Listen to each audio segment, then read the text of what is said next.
இன்றைக்கி மண்வாசன் சேனலில் பிரண்டை துவையல் சுவையாக அருமையாக எல்லாம் டேஸ்ட்டாக செய்யணும்.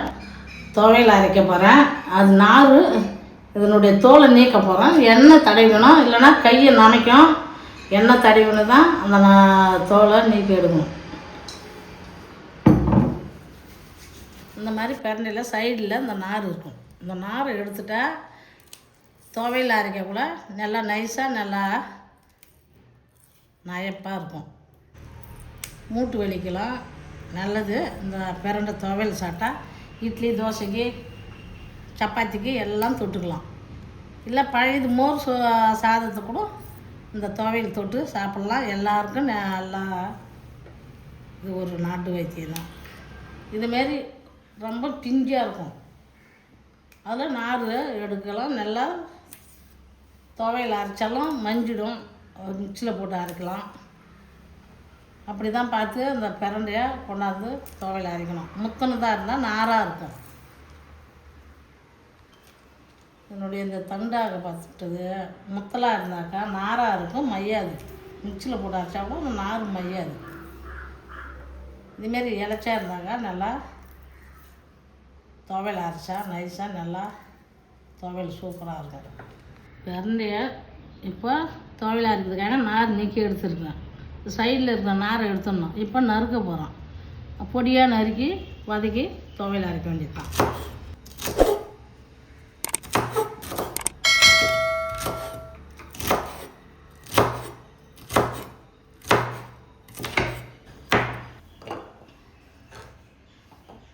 பிரண்டை துவையலுக்கு தேவையான பொருள்: வரமிளகா, மிளகு, உரிச்ச பூண்டு, நறுக்குன இஞ்சி, சின்ன ஜீரகம், பெருங்காயத்தூள், புளி, உப்பு.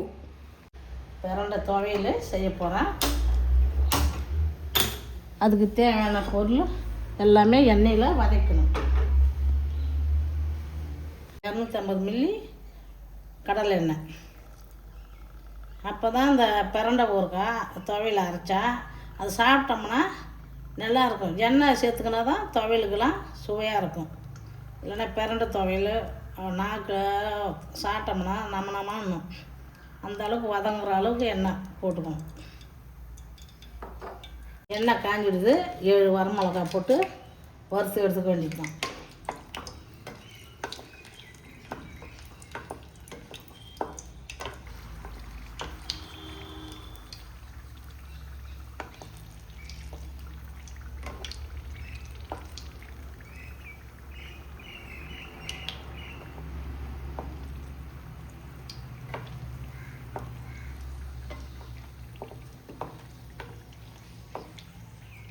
மிளகா வறுப்பட்டுடுது.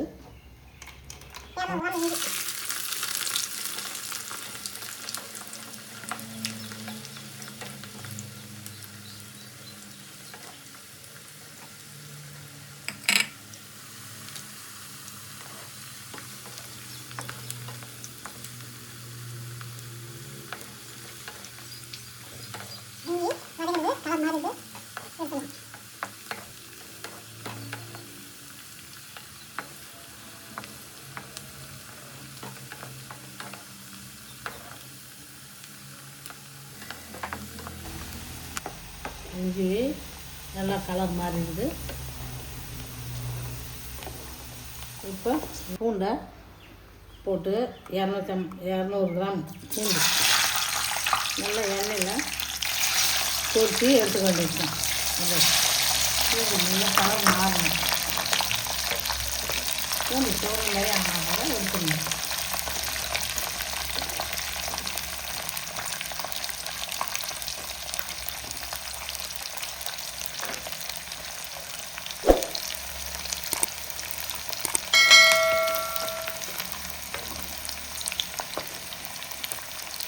பூண்டு பொன்னிறமாக சிவந்துடுது.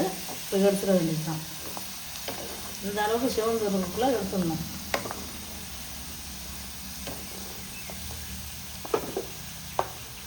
நூற்றி 50 கிராம் புளி அது எண்ணெயில் வதக்கி எடுத்துக்க வேண்டியது தான்.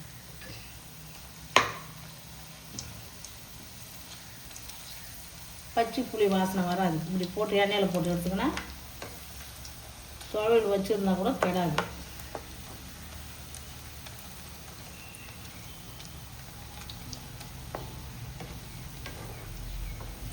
ரொம்ப நேரம் எண்ணெயில் புளி வதங்கக்கூடாது, அப்படியே காஞ்ச மாரி ஆகிடும்.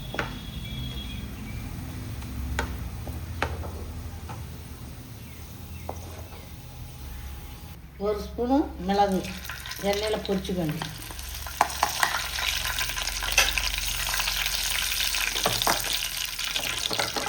சின்ன ஜீரகம் ஒரு ஸ்பூனு,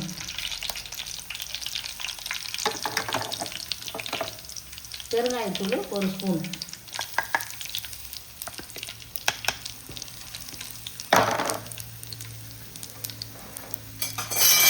பிரண்டையை எண்ணெயெல்லாம் வதக்கி எடுத்துக்கணும். கலர் மாறும், பிரண்டை எண்ணெயில் வதக்கணும்னா கலர் மாறும், அப்போ எடுத்துக்கணும்.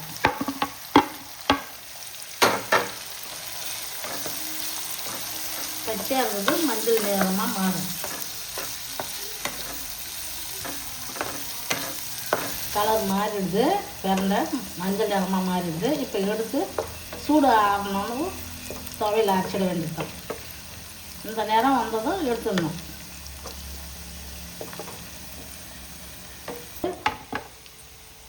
எடுத்துடலாம், கலர் மாறிடுது. இந்த எண்ணெயை மறுபடியும் தாளிக்கிறதுக்கு வச்சுக்கலாம், துவையில் தாளிச்சுக்கலாம். இந்த எண்ணெயிலே வதங்கினது எல்லாத்தையும் மிக்ஸ் பண்ணியாச்சு. 2 ஸ்பூன் உப்பு,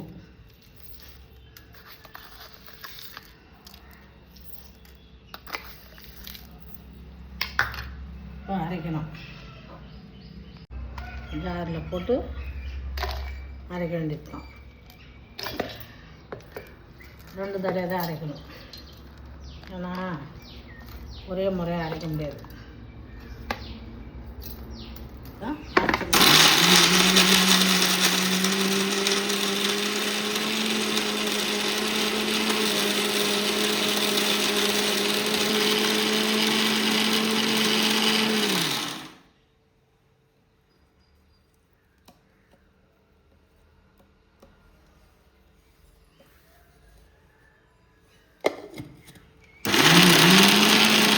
பிரண்டை அரைச்சாச்சு. இப்போ அதே வதக்கின எண்ணெயிலே ஒரு தாளிச்சிடலாம்.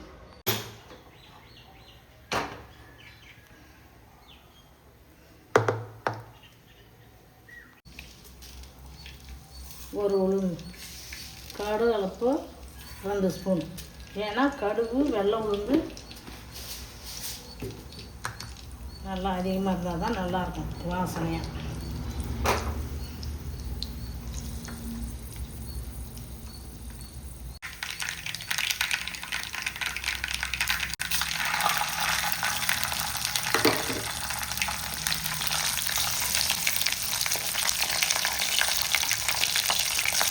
நல்லா உளுந்து நான் வாசனையாக வந்துடுவேன்.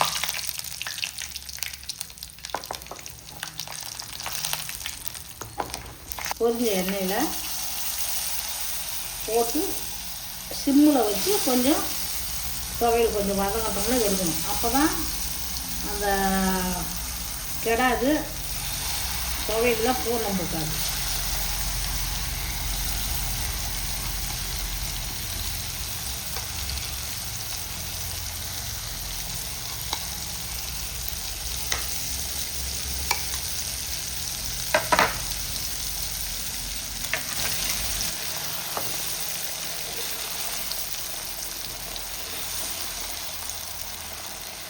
இந்த எண்ணெயிலே கொஞ்சம் துவையல்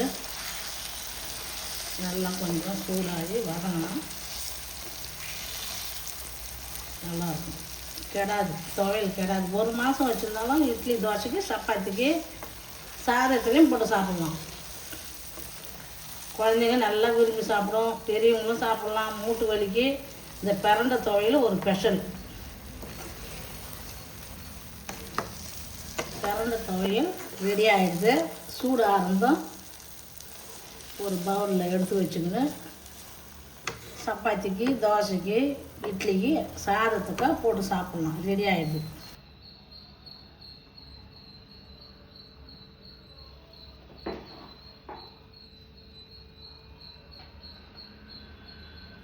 இன்றைக்கி மண் வாசனை சேனலில் பிரண்டை துவையல் செஞ்சுருக்கிறேன். நம்மளுக்கு எலும்பு தேய்மானம் இருந்தாக்கா இருக்கிறவங்க இந்த பிரண்டை துவையல் சாப்பிட்லாம். சாப்பிட்டா நம்மளுக்கு முட்டியில் கை கால் முட்டியில் பசை கம்மியாக இருந்தாக்கா அந்த எலும்பு தேய்மானம் வரும். அதனால் இதுமாரி பிரண்டை துவையல் சாப்பிட்டாக்கா பசை உற்பத்தி பண்ணும், நம்மளுக்கு எலும்பு தேய்மானம் ஆகாது. மறக்காம சர்ப்ரைஸ் பண்ணுங்க. தேங்க்யூ.